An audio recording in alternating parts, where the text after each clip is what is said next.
These latest headlines from ABC15 are sponsored by Lerner and Rowe Injury Attorneys. One call, that's all. Hello, I'm Megan Thompson with your top stories from ABC15 Arizona.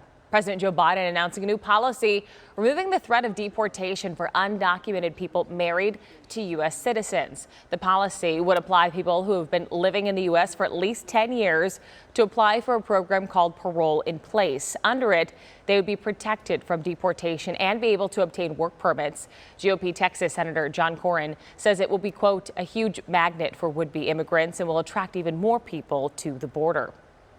Gilbert is looking to revitalize the northwest part of the town, but it's causing some concern amongst residents. Over the last decade, town staff have found areas where signs of decline could impact residents and businesses. The revitalization plan would tackle a zone that encompasses Arizona Avenue to Lindsay Road and Baseline to Ray. Staff says the efforts will improve health and safety conditions, increase property value, and attract landscaping and public features. But some residents are worried the town council can declare an area blighted and use eminent domain to force change. This broad power that is given them when it's designated a redevelopment zone, I really think opens people up to maybe things they don't necessarily want to turn over to your local government. The plans will be brought to the town council tonight. Here's something most of us have done. Signed up for a service, then decided we really don't need it anymore. It can be frustrating if it becomes difficult to cancel. One Valley woman says she was shocked when a tech company sent her an invoice for $187 for canceling an at-home service appointment. Let ABC15 know got involved. Here's Christelle Bell with what happened.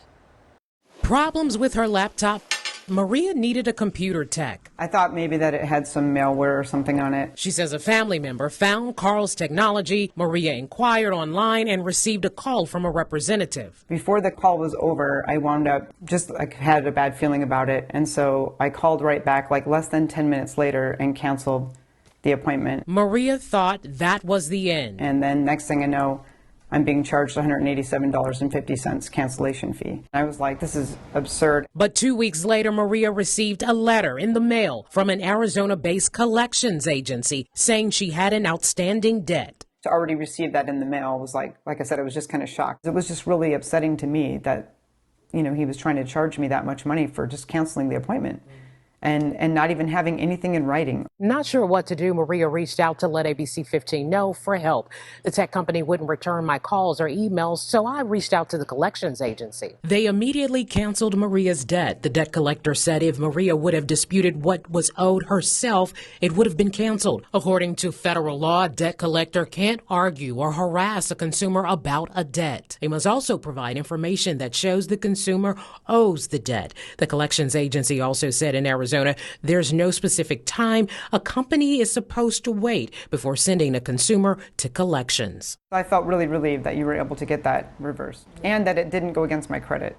Problem solved. In one last attempt to get answers from Carl's Technology, I spoke to a customer service representative who explained the cancellation policy to me and also stated that the company has a right to charge a nearly $200 cancellation fee. But is it fair? What are your thoughts? I'm Christelle Bell, and if you have a consumer problem, let ABC15 know. Christelle, thank you. It isn't only orange juice that's making your breakfast more expensive these days. Bacon prices are going up. According to the inflation data from the Bureau of Labor Statistics, bacon is nearly 7% more expensive than it was a year ago.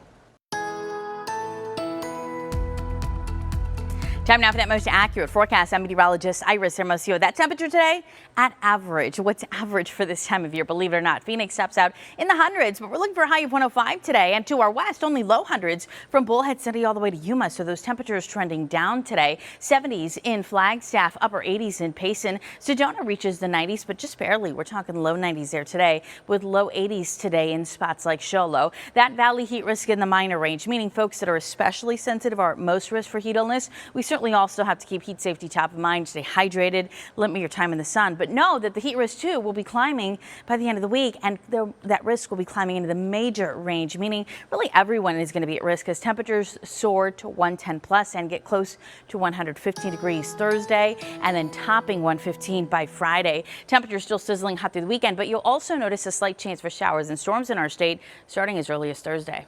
For the latest headlines, weather, and traffic, head on over to abc15.com or download the free ABC15 mobile app.